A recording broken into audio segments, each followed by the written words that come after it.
Right now, somewhere, there's a version of you that made the decision you keep putting off. He started the business. She had the hard conversation. That version is living a life that would make you sick people with envy. And the distance between you and that person, it gets wider every single day. But here's the thing nobody warns you about. The way you're wasting your life doesn't look like wasting. It looks productive. It feels responsible. And that's exactly why it's so dangerous. Most people picture wasting your life as lying on a couch, eating chips, watching Netflix for 14 hours straight. And sure, that's waste. But that's the easy kind to spot. The kind that actually destroys people is quieter. It wears a suit. It looks like checking emails at 11 p.m. It looks like spending for years in a degree you picked because your parents smiled when you mentioned it. It looks like staying in a relationship that stopped making you happy 2 years ago, but leaving feels dramatic. It looks like scrolling through someone else's highlight reel and calling it staying informed.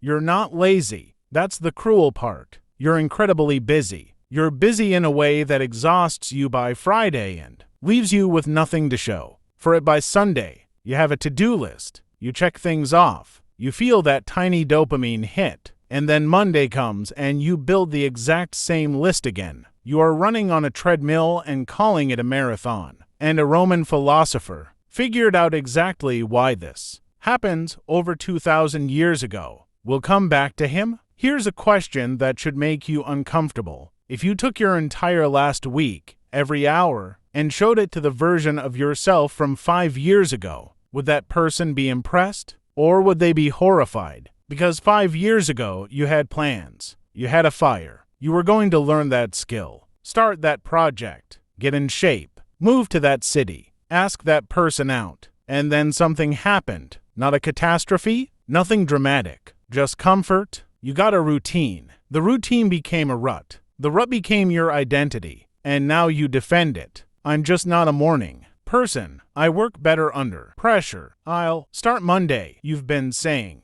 I'll start Monday for 3 years. That's 156 Mondays gone. There's a psychological concept called the arrival fallacy.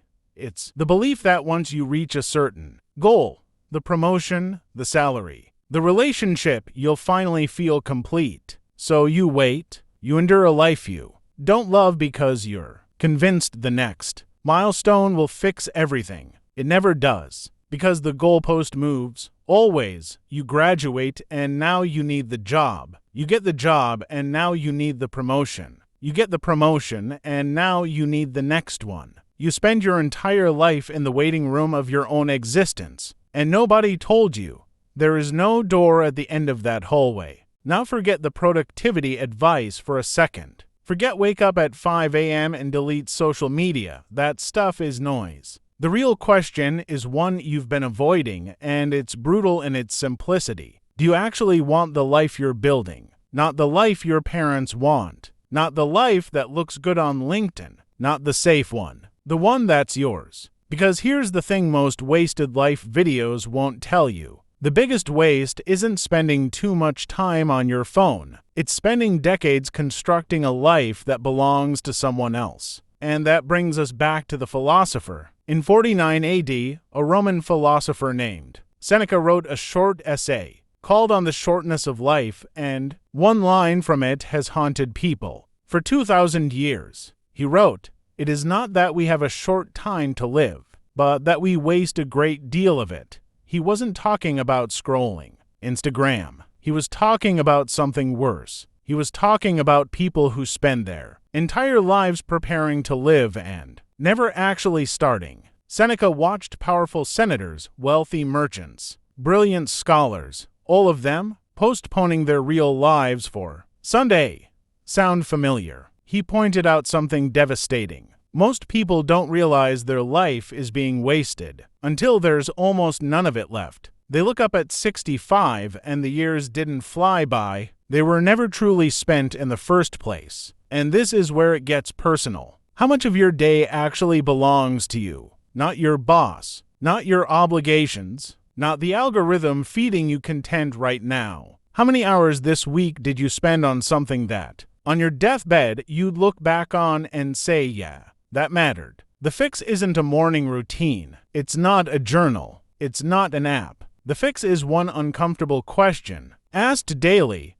If this was my last year, would I still be doing this? Not your last day. That's too dramatic. You just eat pizza and skydive. Your last year, 365 days. Would you stay at that job? Would you keep avoiding that conversation? Would you keep saying someday? Most people never ask because the answer terrifies them. The answer usually means change. And change means admitting that the life you've been building, the one you've invested years into, might not be the right one. That's not a fun realization, but it's the only one that matters. You don't need more time. You have time. You're spending it right now. The question is whether you're spending it or whether it's being spent for you. That version of you we talked about at the beginning. The one who took the leap. They weren't braver than you. They weren't smarter. They just stopped waiting for permission. They stopped optimizing their to-do list and asked a harder question, is this list even worth doing?